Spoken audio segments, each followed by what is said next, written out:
Hello বন্ধুরা, চলো আমি আমাদের এই ডগিটার একটা ফটো কাল রাত্রিবেলা পোস্ট করেছিলাম। তো যেখানে লেখা হয়েছিল যে ও আর নেই। তো অনেকে সেখানে আমাকে কোয়ারি করেছো এবং আমার মেসেঞ্জার ভরে গেছে যে ওর কী হয়েছিল, কেন ও এইভাবে চলে গেল। তো দেখো, এটা হচ্ছে ওর প্রথম দিন। রবিবার দিনকে আমাদের বাড়িতেও এসেছিলো সকালবেলা। আমার ভাই ওকে নিয়ে এসেছিলো, শ্রীরামপুর হাট থেকে কিনে নিয়ে এসেছিলো সকালবেলা। তো ওর খুব শখ ছিল কুকুর পুষবে, তো সে কারণের জন্য আগে হয়ে ওঠেনি। এর আগে একটা কুকুর ছিল, তারও খুব শরীর খারাপ ছিল, মানে সেটা শরীর খারাপ অবস্থাতেই দিয়েছিল, সেটা এমনিতেই দিয়েছিল আমাদেরকে।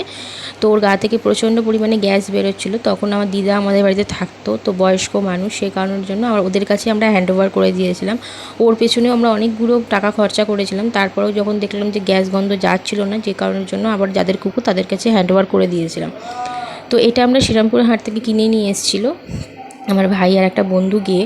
তো হঠাৎ সোমবার থেকে দেখলাম যে সোমবার বিকেল থেকে না ও একদম কিছু খাচ্ছিল না, খাওয়া দাওয়া বন্ধ করে দিয়েছিল এবং নিচু হয়ে এক জায়গায় পড়েছিল।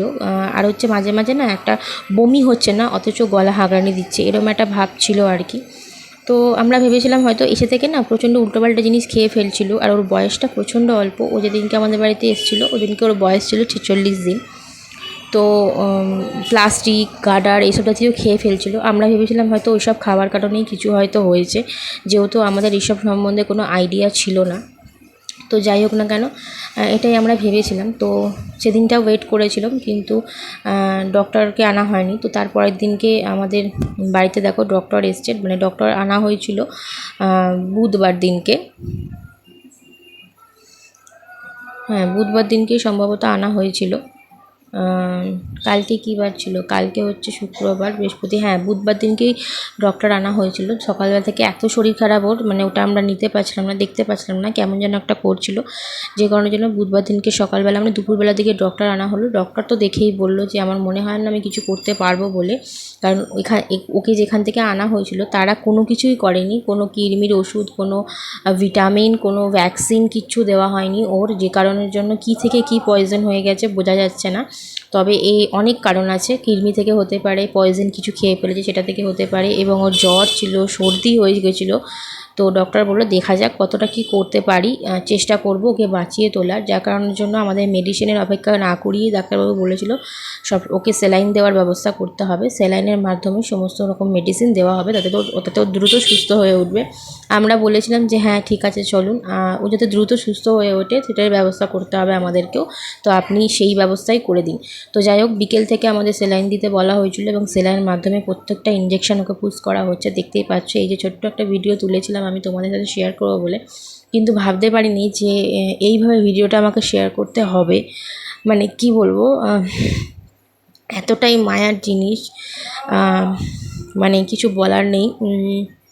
তো যাই হোক, কালকে মানে আমি আজকে ভিডিওটা এডিট করে ছাড়ছি হচ্ছে শনিবার, আজকে কালকে শুক্রবার। তো কালকে বিকেল সকালবেলাতেও দেখলাম যে বাবাকে আমি প্রতিদিন সকালবেলা ফোন করতাম, জিজ্ঞাসা করতাম ও কেমন আছে। তো কালকে সকালবেলা বাবা বললো না রে, মনে হচ্ছে একটু একটু ভালো হচ্ছে, আজকে জানিস তো খুব পায়ে পায়ে ঘুরছে আর একটু হাঁটাচলা করছে। আমি বললাম যাক গে ঠিক আছে, মনে হচ্ছে একটু একটু করে আমাদের ম্যাগি সোনা ভালো হচ্ছে।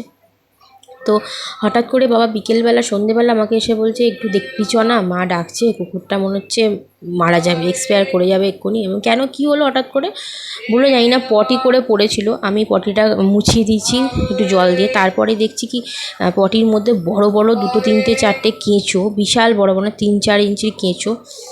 তো তারপরেই ও দেখলাম বডি ছেড়ে দিয়েছে, আর একটা ডাক উঠে গেছে, কেমন যেন একটা ডাকছে।